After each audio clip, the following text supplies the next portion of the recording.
denied any involvement in the past week's independence demonstrations, but the protests and calls for an Olympic boycott are gaining strength around the world. CTV's South Asian Bureau Chief Paul Workman reports. As China continues to tighten its grip on the Tibetan population, it has done all it can to demonize their spiritual leader, the Dalai Lama. They now accuse him of directly trying to sabotage Beijing's Olympic spectacle by promoting violence. A terrorist, they say, holding the games hostage. In New Delhi, the Tibetan leader, ever composed, said essentially, that's absolutely wrong. I always support Olympic should take place in China. Not like that. All weekend, the Dalai Lama's supporters gathered around their embattled leader. China's attack has been relentless. This was called a peace parade, but was really a solidarity march for the man they call His Holiness. There was a pro-Tibet rally in Delhi, as well as marches in other parts of the world. This sort of thing will likely continue right up to the start of the Olympic Games. Paul Workman, CTV News, New Delhi.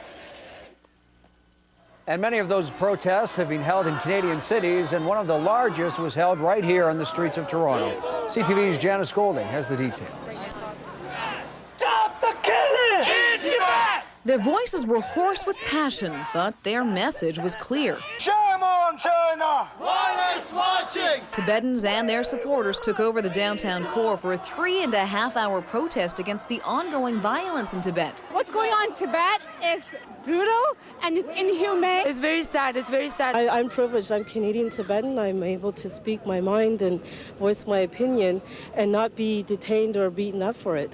The latest Tibetan rebellion against Chinese rule erupted March the 10th when hundreds of Buddhist monks and nuns staged a march which ended in scores of arrests. In response, the protests escalated, spreading throughout the region, and the Chinese sent in thousands of troops.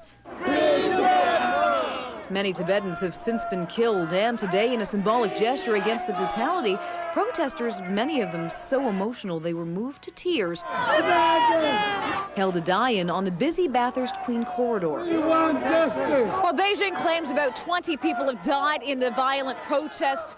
The Dalai Lama's government in exile says that number is closer to 100. Whatever the truth may be, one thing is for certain, this is a public relations nightmare for the Chinese government as it gears up for the 2008 Olympics. There have been calls for the Canadian government and others to boycott the Olympic opening ceremonies and demands the Olympic torch relay route not pass through Tibet. When the torch passes through Tibet, then it will actually exacerbate the situation inside Tibet because a lot of Tibetans feel a lot of resentment. Now, the GTA's Tibetan community says this is not going to be the end of it. Starting this Tuesday, they're going to be holding hunger protests outside the Chinese consulate. And on March 31st, they say they are going to be holding another protest just like this one to join with other international groups protesting the situation in Tibet. Janice Golding, CTV News. A Canadian